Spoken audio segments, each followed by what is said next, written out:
everybody. Welcome in. I see some folks in the chat.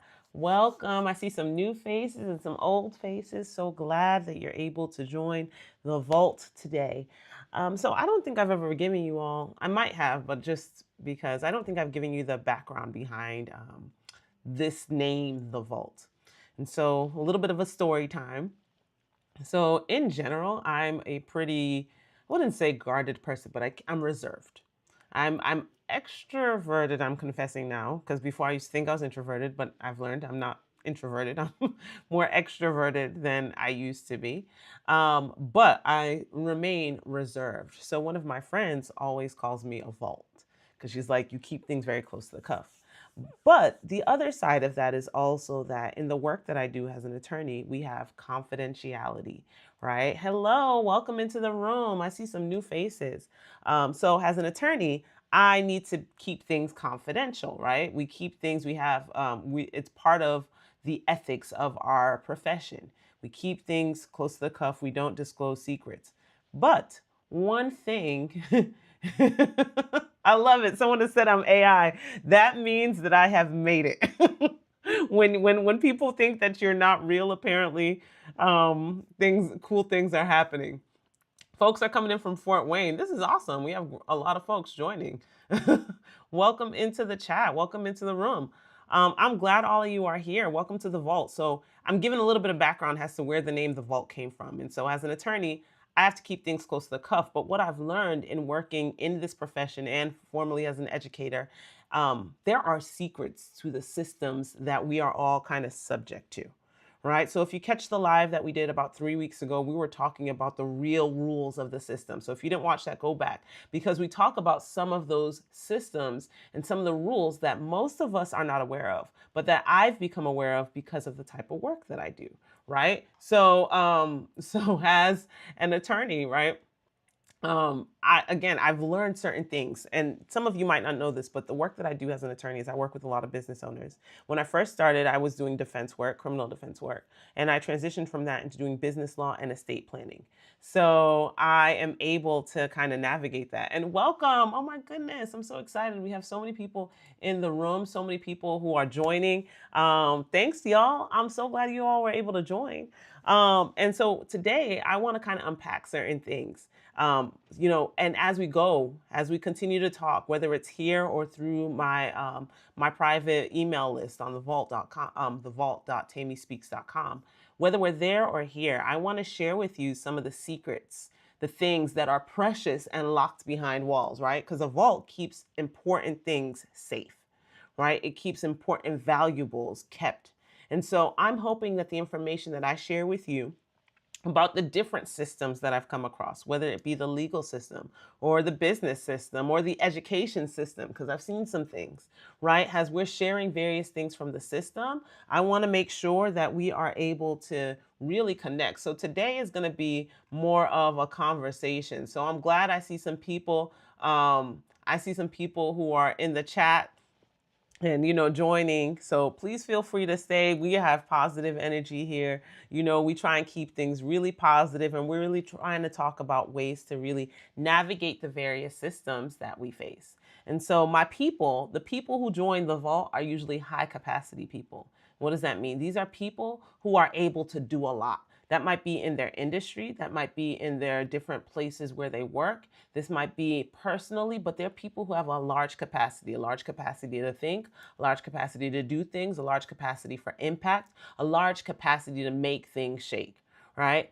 But one of the other things that I've noticed is sometimes these high capacity people meet limitations, right? There are things that kind of keep them stuck, keep them bound, keep them locked. And I want to, again, help share some secrets and some tips about ways to kind of break free from that. So again, today is more of a conversation. I'm glad, welcome. We got some folks in here. Hey, Nikela, nice to meet you. I'm glad that you're in the room.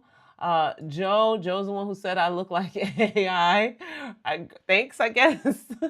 Ralph, welcome. It's a little bit different. I know there's a lot of different stuff that's out there on the internet. And, again, this is a unique space. It's not going to be everybody's cup of tea, right? But we want to keep things positive. We want to make sure that we're helping people actually progress and get better. So we're sharing some things in the vault. And so today, what I wanted to talk about was I wanted to share a little bit more about some of these things that I'm noticing with regards to high capacity people. And here's the thing. A lot of high capacity people are caught up in the system and are caught up in a trap, but they don't know it.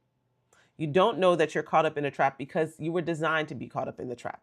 But today I want to share with you something that I've shared a little bit, but I really want to delve in and unpack it.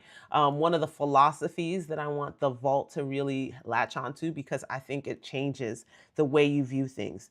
And so I really want to reframe something. And you all might be wondering, what's this trap that we're all caught up in? Well, there's this trap of hustle culture. And the reason why I say it's a trap is because part of hustle culture asks you to stay busy and asks you to stay busy doing a whole lot of things. And so high capacity people are particularly, susceptible, right? You guys are kind of at risk. I should include myself, we are at risk to fall into this trap because we're able to do a lot. So we do a lot here, here, here, here, here. And I talked about this a little bit last week. But here's the thing. Most of these places and spaces where you're asked to kind of do a lot and perform and continue to hustle, right? They're actually a larger system that's at play. That if you take a step back, you realize that, I'm in this trap. And let me give you a couple of examples. So for example, and this is not knocking social media. Clearly, we're on it. That's what we're connecting on, right? We're connecting on social media today.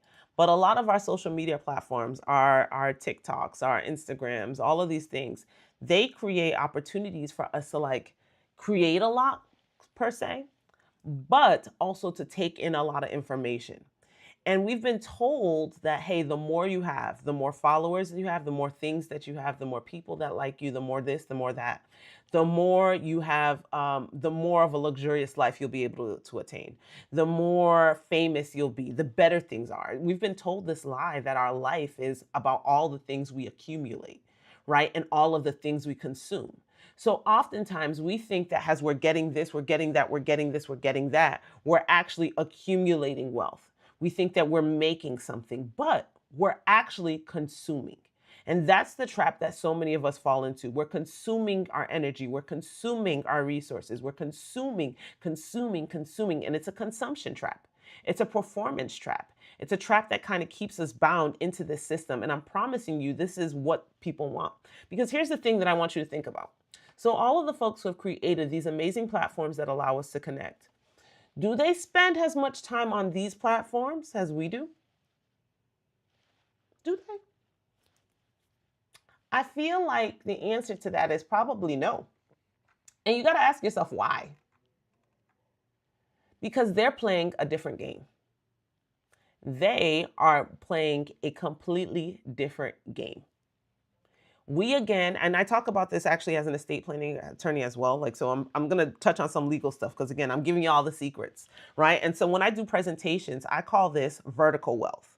We've been taught to get accumulation. So you stack. You stack your paper, you stack your money, you stack your businesses, you stack, right? But we're never taught longevity.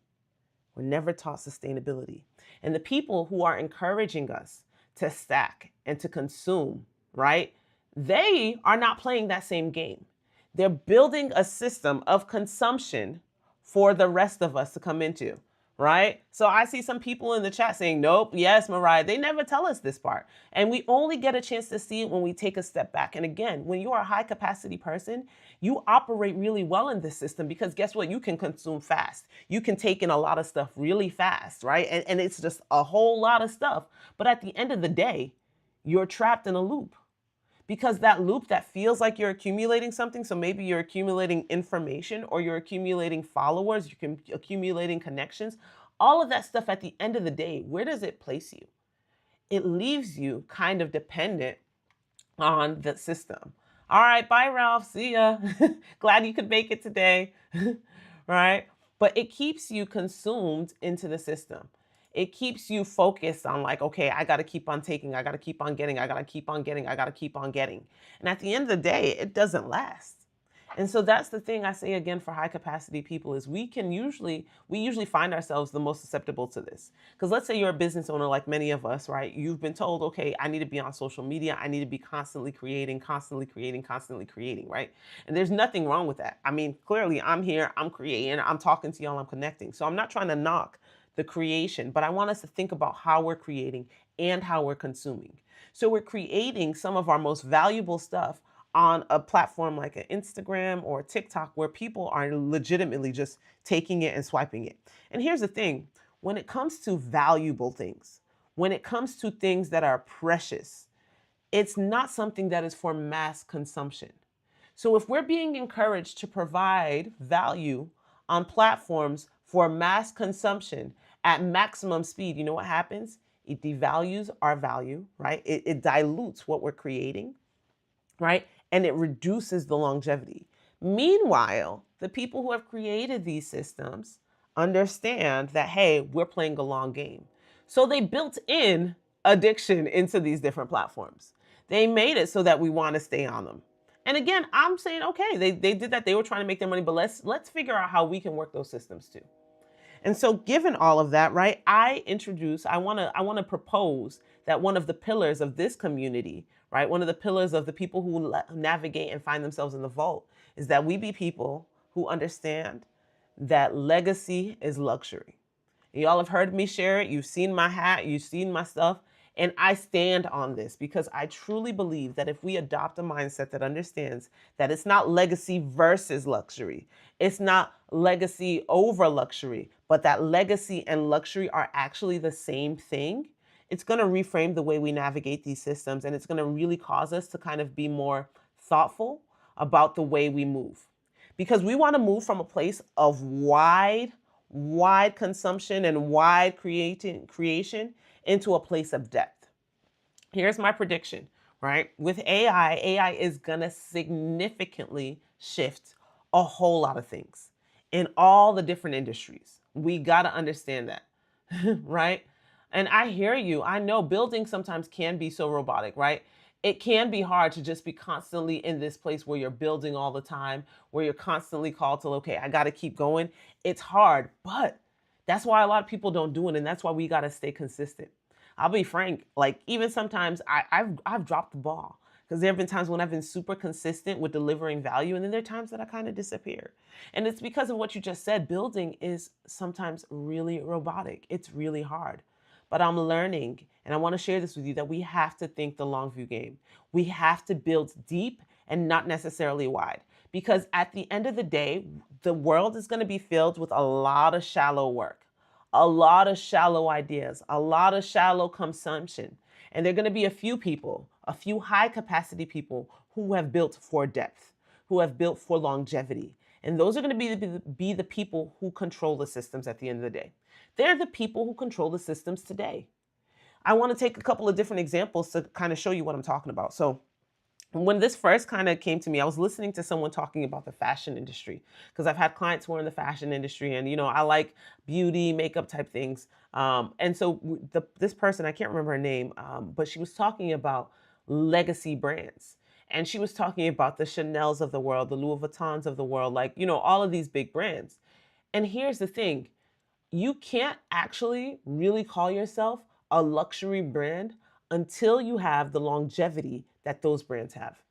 So while people are creating a lot of things that feel like luxury, if you want to pay attention to it for real, right, you're not going to see the same level of luxury for something that has not been able to stand the test of time, right? So we really want to make sure that we're paying attention to that because it's a real thing. Right? We have some different folks coming in. We're talking about how legacy really is luxury. Like that's one of the secrets. That's one of the pillars of the vault community. So I want us to take that reframe and I want us to run with it. I want us to think about how can we build for depth and not necessarily just for width, right? How can we move a little bit deeper? Because again, when we talk about luxury brands, we see it. I'll give you another one. When we're talking about things like estate planning, when we're talking about money, when we're talking about real money, again, we can see people who have made their millions. We have the stories all the time. People who have cut it big, who have millions of followers, right? Yeah, that's one example. I know entrepreneurs who have thousands and thousands and thousands of followers, but their bank account does not reflect the followers that they have, right? Because that follower number is a superficial, shallow number. They need something that goes deep. Right? With AI, people are creating content. That's why, again, I was called AI today because, it looks like AI is going to be out there. But there's a level of depth, especially right now, if you get in early, that AI cannot produce. AI at this point cannot produce the depth of human connection. AI cannot notice intricate nuances yet. Right? And so right now, this is the season that high capacity people have to really start thinking about depth and longevity. When we're talking about wealth, for example, right? If we want to be frank, let's talk about the different systems that have kind of kept people back and kept people down. If you really want to look at real money and you really want to look at real wealth, regardless of what everybody is telling you, most of the wealth that is generated in this country and around the globe comes from family wealth. What is that? Wealth that has stood the test of time. It's not short-term wealth, right? And if you get money fast, like again, during COVID, tons of people were making 6 and 7 figures in their businesses, but it didn't last, right? And so the idea is that legacy requires you to think about sustainability. Legacy doesn't say just how much, it says how long, right? And that makes all of the difference. And so I want us in the vault to think about that. My clients who have generated the most wealth, my clients who are still wealthy today, my clients who have been able to navigate all of the ups and downs of the economies and the different types of presidents and leaders that we've had, have always thought about systems, and they've been able to build out for a longer model. My clients who have been more move here and there with the different trends, they haven't had the capability and the focus to build deeply. And so even though they are just as capable, just as valuable, just as smart, just as able, they're not able to really see the results of their hard work because, again, they're not thinking in terms of longevity and systems. Right? So if you are somebody who is a high capacity person, I want you to start asking yourself, okay, how do I build for legacy? And legacy, we've been told lies. I want to ask you guys, like, when you hear the term legacy is luxury, right? I mean, or when you hear legacy or you hear the word luxury, what are some of the things that used to come to your mind? Right? What were the terms that people, like the images that would come to your mind when you think about luxury? Because I know for me, it was like, okay, wealth. It was like gold. It was like big houses, cars. Like that's what I was kind of taught, is that that's what luxury looks like. And when I thought about legacy, I kept on thinking about old and I thought about death, right? That's what I was kind of taught. Like that's what legacy and luxury look like. It's just, okay, this is just, we talk about that when people are gone and when people die and things like that, which is kind of harsh, kind of, but that's the truth. So I don't know if there's anybody in the chat who has any other ideas in terms of what they've thought of, but that's what I felt like I was taught. But again, all of that is lies, because legacy isn't about what happens when you die. Like it's actually too late, right? Legacy is like, that's more like the cement of what happened when you were alive, right? See, and they're saying high-end cars, jewelry. That's what we were all taught was luxury. But let me tell you, again, I want to break down the secrets with you. So I'll give you an example. When I was in law school, I remember, it wasn't when I was in law school, it was when I was a new lawyer. This was about a decade ago, right? I was fresh to the practice of law, and I had a mentor, and my mentor did not look like me. You get what I'm saying? He was a male and he didn't look like me, right? And so I got to sit in on a consultation he had with a client.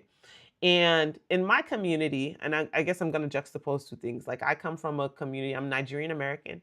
And sometimes when we talk about wealth, it's very opulent in our community. And again, I'm not knocking people enjoying their wealth. Like, do what you like. But I noticed that sometimes there's a pressure to look a certain way, a pressure to like show up a certain way. So it's like, once you've made it, you better come out with that Rolls Royce. You better come out with, that luxury vehicle. You let people know you have arrived, right? Like that's what the pressure is to kind of show off and do. But I was sitting in this man's office, right? I love it. I love I'm going to come back to your comment. But I was sitting in this attorney's office and I got to see him quote, and this was again a decade ago, and give a quote for his legal services. Now, again, the guy, he didn't dress particularly fancy. I think he was driving a Volkswagen. It was like a purple car. Really cool mentor. I learned so much just following him around. But I sat down and I watched him, and he quoted like a 50K case. Now, I had never heard anybody quote anything like that in my life. That was like crazy money. I said, wait, what? For legal services, 50K? And you know what? That wasn't the first time. You could tell. He has had numerous clients who had that. And that was 10 years ago. So imagine what he's charging today, because he's still around, right? Like, and it was just like a sit down. Hey, that's what it is. And I thought about it. Like, that was so crazy to me, because I was like, in my community, if you're somebody who was charging 50K for cases and people are saying yes, and you're stacking that money, we're going to see it in your car. We're going to see it on your suit. We're going to see it in all these different ways. But that wasn't the way of this other system. I got so many examples like that. Another example, I remember I was presenting at a conference, and I got to hang out with the CEO of this very large legal tech company. And we're literally walking through downtown Austin, Texas, me and a couple of other folks, and we're just chilling and you're just talking, and again, we're walking to where we're all going to hang out. But here's the kicker. As I was walking with this guy, I remembered, oh, his company was just evaluated for I think, billion. It was either million or 3 billion. It was one of those numbers. And that's how much his company was worth. This dude was just walking down the street, chilling. Like, just here. He didn't look like anything different. He wasn't opulent. Again, he wasn't opulent. It wasn't like he was wearing all his money all over him. There was none of that. And I was like, yo, these people are playing a different game. They're playing a different game. The other thing is, I've shared this with y'all. I've worked in a legal tech company. So this is a different legal tech company.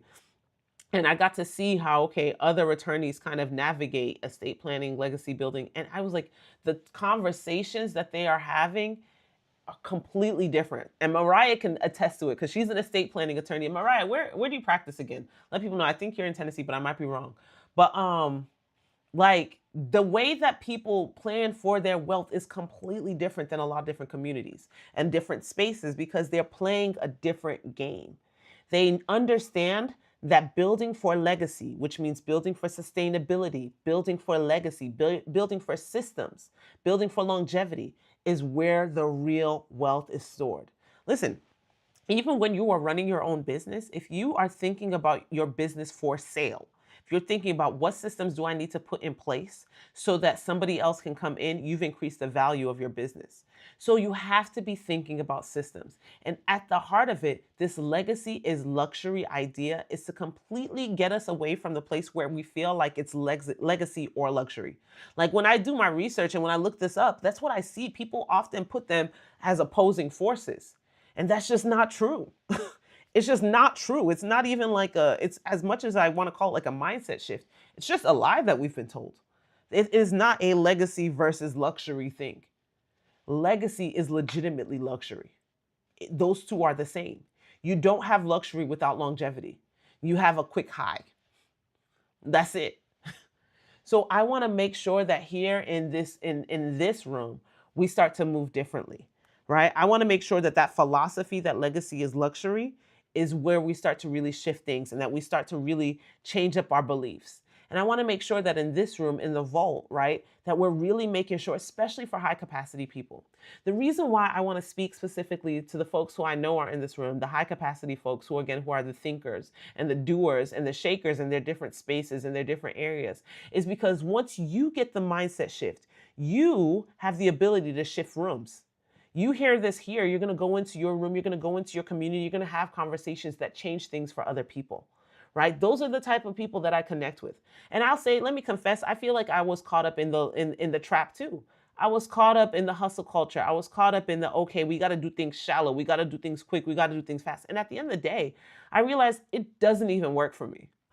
Like, I try Instagram. And again, I know I keep on bringing up Instagram. It's because it's an easy example for me. It shows what I'm talking about really well. I have nothing against Instagram. I love Instagram. I'm on it all the time. But a lot of the stuff that we're being asked to create, again, create a short, create this, create that, they're not bad. But they ask you to create value for a short period of time. And think about inflation. Right? Let's talk about that system, right? When we talk about inflation, what happens? Too much money has been pushed into the system. When you have too much of something, the value of it drops down. So on these platforms, there's all of this value being pushed out. So the value of your individual post gets diluted. Even if you're saying something that, I'm glad we got folks in the chat. Yes. Even if you're saying something that's super valuable, right?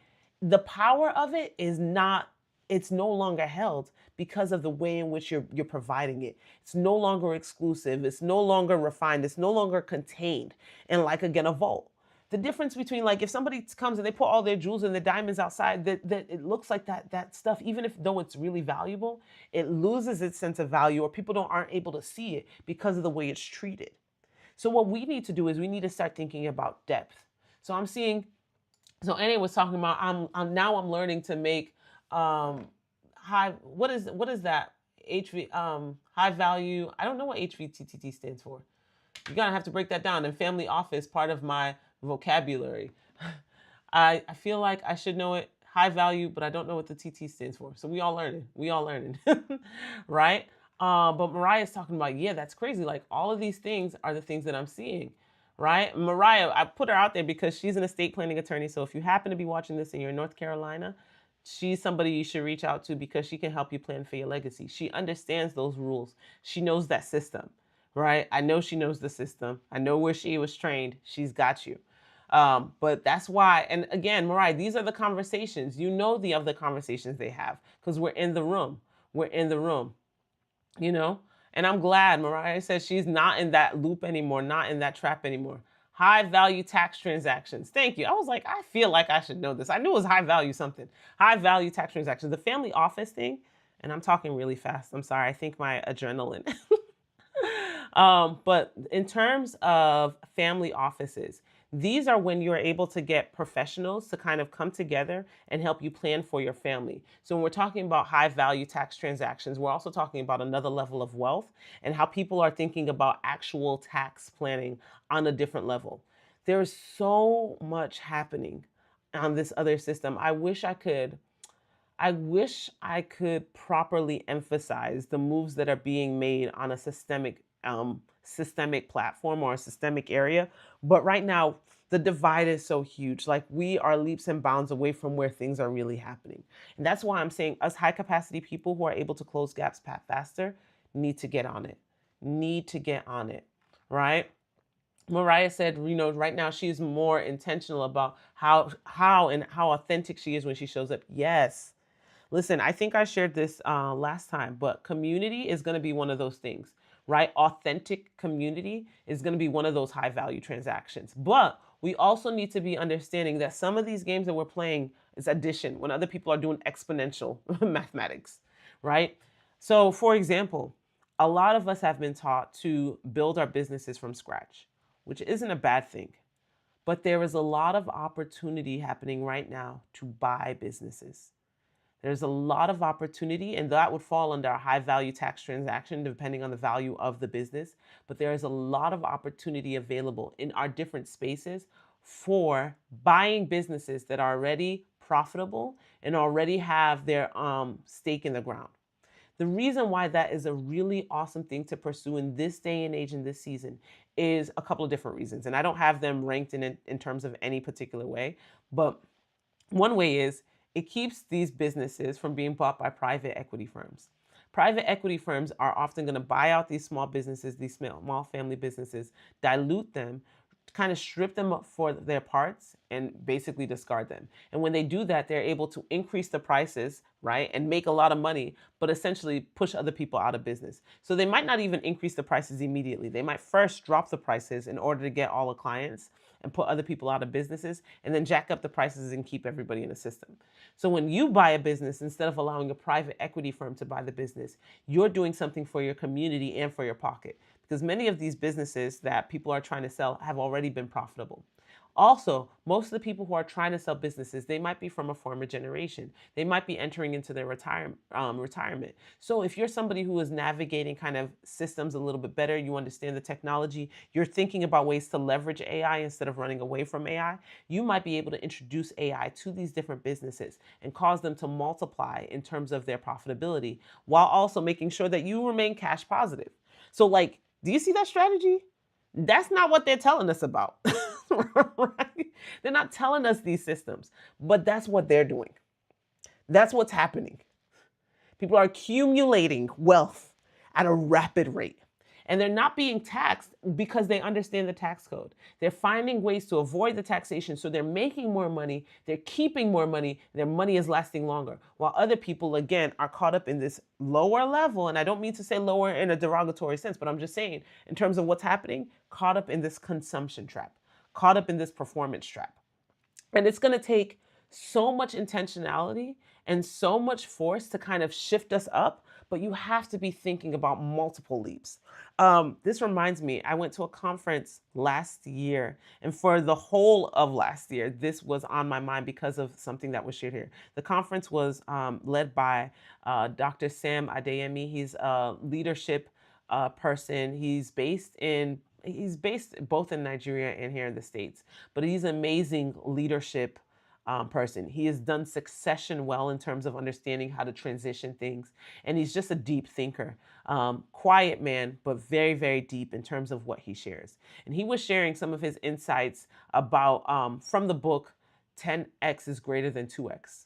And in that, it was thinking about when you're thinking about 10x, right, versus 2x. 2x is going to ask you to just think on a basic level. How can I add? How can I do more? 2x is the level that the world wants you to operate on. 2x is not the legacy is luxury model. 2x is a different type of model. I don't even know what it's called, but it ain't the model that we're trying to work on here. The 10x model requires you to completely transform your system. It tells you to take a step back and look at the big picture and say, okay, how can I make leaps and bounds moves? Like, what do I need to be thinking about that's going to completely shift the game for me? And that, again, is the heart of this legacy is luxury movement, right? I really want to get us to that point where we're no longer thinking again about just survival and just about now, but that we're thinking about sustainability, right? And so I'm so glad I see y'all in the chat, right? There's a large gap to close. There's a huge gap to close, Mariah. There's a lot to do. And everybody's not going to be able to do it because the gap is growing. And that's just the truth. And it's an uncomfortable truth. But here's the other thing. I talk on these different platforms and I've decided like I'm going to lean into like the teaching and the sharing. And I shared this last time. But part of it is because in the absence of people who actually have decent moral character and people who actually care, right? When this gap increases, the people at the top are not going to look to the bottom, not going to try and help out the other folks. It's just not going to happen. We're seeing it. If there was ever a time where we were able to see how people really feel about folks and how much people really value human life, we're seeing it today. And so I know that the people who are in the vault, who joined this call, who joined this page, y'all are great people. Good energy, trying to actually make a difference, trying to actually get, create some type of significance in their life, right? And so I want to empower us. And I think the first step is really reframing how we think about these systems and understanding that legacy is indeed luxury. That when we start thinking sustainability and longevity, we're really tapping into long-term wealth. And it's not to say that you cannot enjoy your wealth. Again, nothing, please don't misquote me. I am not saying don't buy the things that make you happy. I'm not saying don't go on the trips that bring you joy. I'm not saying that at all. I'm saying while you're doing that, you have to be thinking about the systems. You have to make sure that your priorities are kind of fixed right. And again, I'm not saying this as somebody who has figured it out. I'm saying this as someone who's on the journey who has seen that to be true. I've sat in the rooms with the millionaires and the billionaires and the people who have made it. Trust me, they think in terms of systems. They think in terms of what can I do consistently, repeatedly to produce long-term multiple growth. Those who only think in terms of addition end up burnt out. They end up scattered. They end up shallow. And they don't actually tap into what is truly possible for them. Right? Now, Mariah said something. I like this. She said, and you can't skip steps. A lot of people want to do this, especially us in America, but it is a process. Wealth building is a process. Wealth building is a process. You can say that one more time for the folks in the back. And it's not easy. It's not easy to kind of reframe and retrain your mind to think this way, but it is necessary. It is absolutely necessary. And so I really I know today was a little bit different than what we've done. But again, the vault is a different type of space. I want us to be thinking again how we can really produce long-term change. Again, one of our pillars is this idea that legacy is indeed luxury. So with all of this being said, any kind of takeaways, so like what new beliefs about legacy and what new beliefs about luxury are we going to take away from this conversation, right? I love it. And it says, Mariah, yes, so true. Temi, to Mariah's point, one huge part of the process is believing and knowing you deserve with work and it's attainable. Yes. Wow, that's so good. Because so many people don't know that they're worth it. And it's again because it's part of the lies that we've been told. Part of the lies in the system say that you're only worth something if you've worked for it. And that type of rhetoric really devalues human beings. Because guess what? Because you are human, you have value and you have worth, and you have at least a baseline level of value and worth and protection that should be afforded to you. So the idea that it's only when you work hard for it, especially when the people who are kind of controlling the wealth aren't doing the work that you're doing, it has nothing to do with hard work. It might be this. Like, there was, I remember years ago, I used to be an avid Essence reader. Like, I used to love Essence magazine, used to read all the time. And there was an editor, Susan L. Taylor, who she used to write their editor's column, and she had a book. And there was one column that she said, and I will never forget it. She was like, the difference between working hard and doing the hard work. So what we're told is often about working hard, right? So you show up, and there's, again, nothing wrong with working hard. I cannot knock it. That's how so many of us have been given opportunities. Like, we work hard and it's necessary. I'm not saying you don't need to work hard, but there is another side of this, which is doing the hard work. It is very hard to step back and say, I'm going to try and build a system. It is very hard to say, I'm going to step back and try to figure out how I can buy a business. It is very hard to say, okay, I'm going to try and figure out how to create intellectual property. It is very hard to do those things. That is the hard work. Sometimes it's harder to step back and not fall into the trap than it is to just consume, than it is to just blindly do the things that they tell you to do, right? And so I want to challenge us. This is not a place, again, the vault is not for everybody. I'm not trying to be for everybody anymore. I'm trying to be for those folks who know that they're high capacity people and who know that they want to make sure that they make a difference. These are the people who are looking for both alignment and impact. Those are the people I'm talking to, right? And so I love what NA said again, believing and knowing that that with work, you're deserving of it and it's attainable, right? I'm so glad y'all are in the chat here, keeping it real and just really connecting, because that's what this is about. I really want to make sure that we're building community, because half of this work is also making sure that you're not alone in doing that type of hard work, right? So not just working hard, but doing the hard work of taking a step back, right? I love it. All right, we got to do a hotline. Yes, yes. We're going to do this. I know I owe y'all, I owe the people on the vault list an email. Again, I'm trying to, as I'm sharing, how we're breaking free of the system, I'm confessing, I'm trying to break free of the system too. And what do I mean? I'm trying to think on a higher level, right? Because some of this stuff is just, it's a trap. It's a trap. It's a trap, right? So yes, we're going to do a hotline. I'm going to do it one of these days. Funny enough, I actually have the infrastructure built out for it. I just need to actually coordinate it. So be on the lookout for an email or something that says, hey, if you want to join the chat, if you want to join live, so we can have some of these conversations and really push this forward, because I want more people to understand this.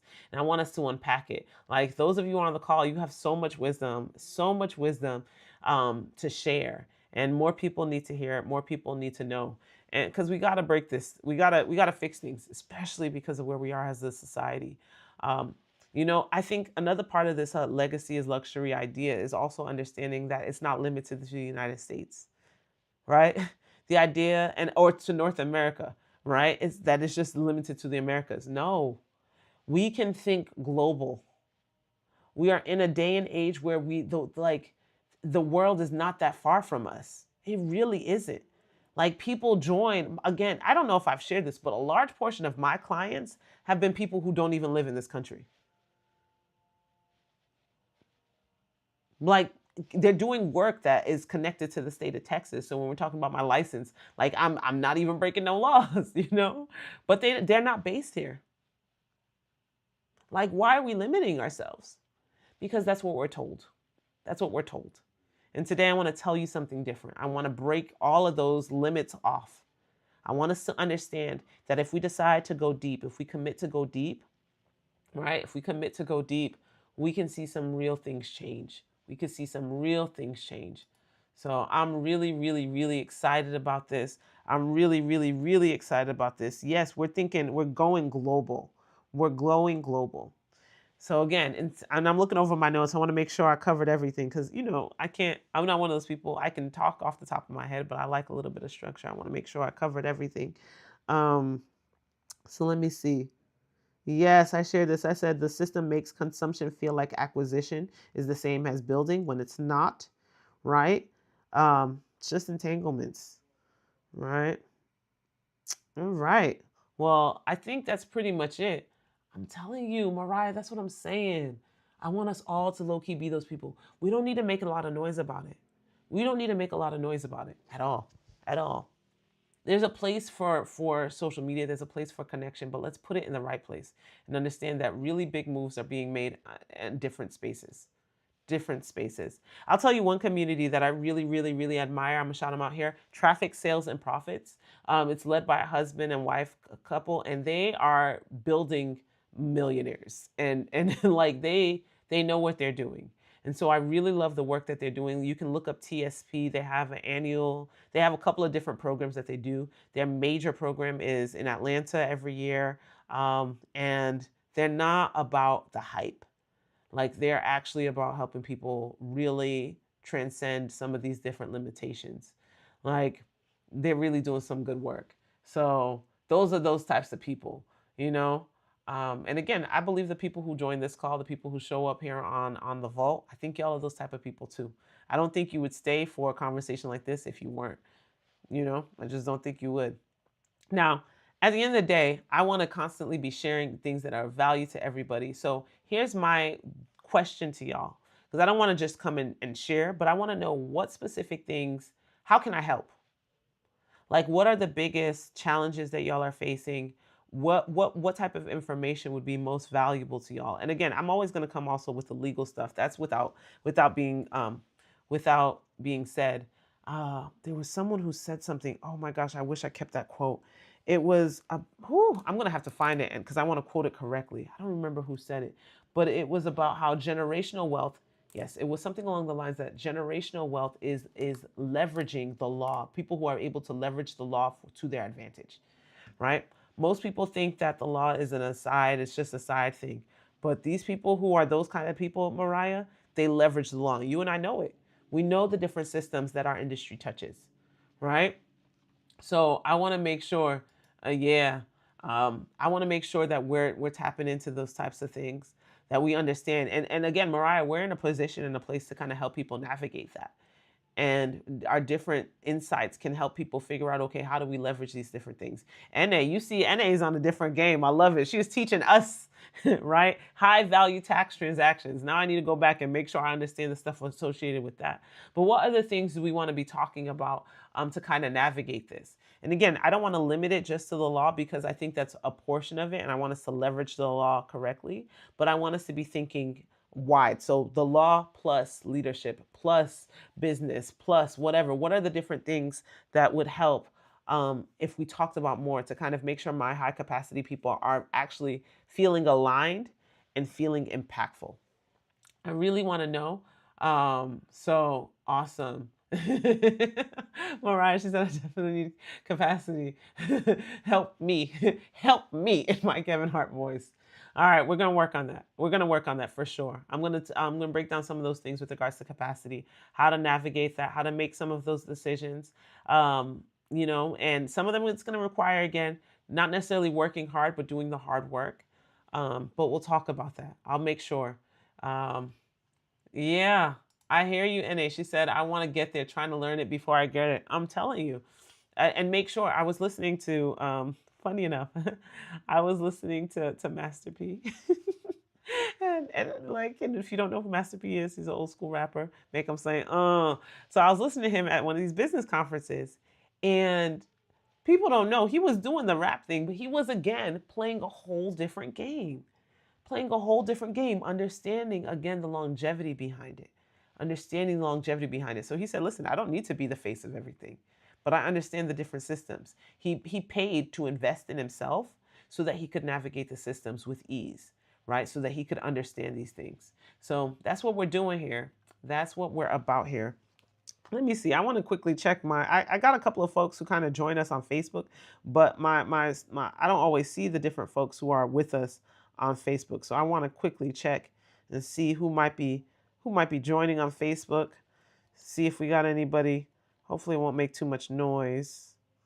Let's see. Let's see who we got here. You got anybody? All right. Cool, cool, cool. I don't think I missed anybody on Facebook. I don't think I missed anybody on LinkedIn, right? All right, y'all. Well, please feel free. Let me know in the chat and let me know y'all have my, I still am on Instagram. So you guys can send me DMs. Some of you have my emails. Let me know if there's anything you want me to cover.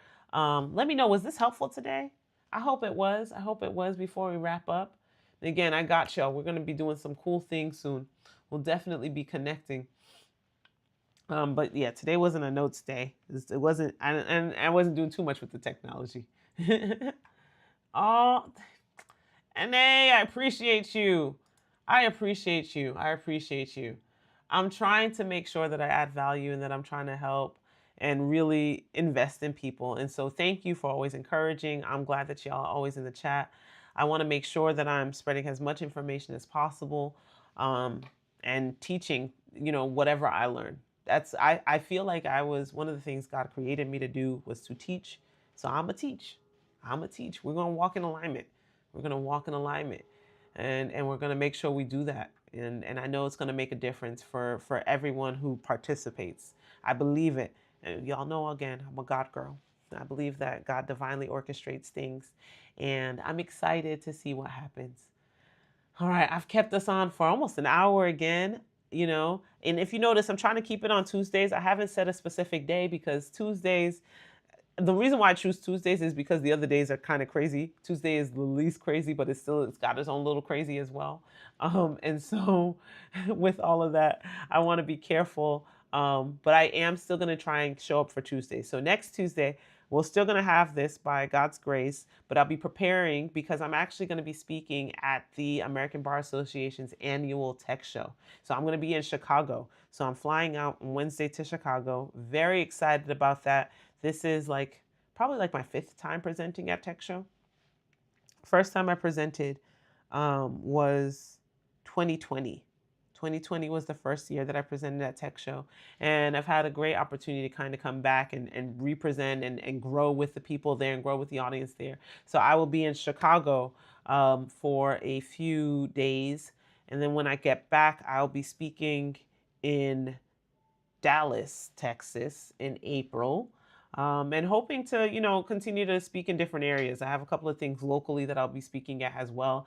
I will eventually do better at actually posting more of my speaking engagements and things like that. Again, I'm not the best. I'm made for long form, Thank you, Mariah. Yes, we're out here. We're out here, Gonna keep on promoting the old book. I don't know where I put my other book. It's here somewhere. But we'll be helping people leverage videos because I think lawyers have a lot to offer. So we'll be talking a bit about video in Chicago, but in Dallas, kind of sharing the same message. I'm going to be speaking with the African American lawyer section for the State Bar of Texas. Very excited to participate there. I actually used to be secretary of that particular section for the State Bar, and so I'm going to be part of a panel at one of their annual events. So looking forward to that. And I guess that's the other thing. I love to teach. I love to speak. So if you know of any opportunities where, hey, it's like, y'all need to hear Temi, let them know. Tell them about me. Have them ask me to come out there. And let me know about those opportunities too. I'd gladly share, particularly for the culture. Y'all get what I'm saying. But let me know. Let me know. So I hope to see y'all again. I hope one of these days I'm going to end up in y'all's different towns. I know what will happen. I've actually presented, it was virtual, but I know I presented, fairly certain I presented for North Carolina once for their bar, and I've done something for Georgia before. I flew out for a Georgia conference. Wealth Council, Mariah knows me from Wealth Council. I still kind of attend symposium. So I was at symposium last year, which was in Vegas. So we're out here. We're out here. Yeah. And attorneys need that information too. We need to understand our roles in this system, how we can help people, how we can navigate it. And our role is going to be critical. We're a little behind. Legal is a little behind. And we got to catch up because the world. That's all I got to say. Because the world, we got to catch up. We got to figure something out ASAP because I don't understand the world that we're living in. All right, y'all. All right. Well, I am going to get out of here, go and call it quits for the day so we can start tomorrow refreshed. But remember, legacy is luxury. We here in the vault trying to make things happen. I appreciate y'all. Thank you, Mariah. Thank you, NA. You two are the real ones. Thank you for everybody who joined. I know there are a couple of different people who've been in and out. You are welcome. I hope this has been valuable. Thank you, Nikela. She was here. Joe, Ralph, all of y'all who are here. Hope you're able to catch the replay if you weren't here from the beginning. And if you listen to me 2x, I don't think you're gonna understand me because I already speak 2x, like I'm super fast with the way I talk. But all right, I want y'all to have a good evening, and until next time, until next week. Bye. All right, let me do my little fancy outros. I'm trying to add a video. So after the video, I'll stay around in the chat for a minute. Hey friend, thanks for watching. If you loved this video, I'm sure you're gonna love the next one. But before you go, don't forget to like, subscribe, and turn on your notifications. Then watch this next video to keep making legacy moves. Enjoy! Hey.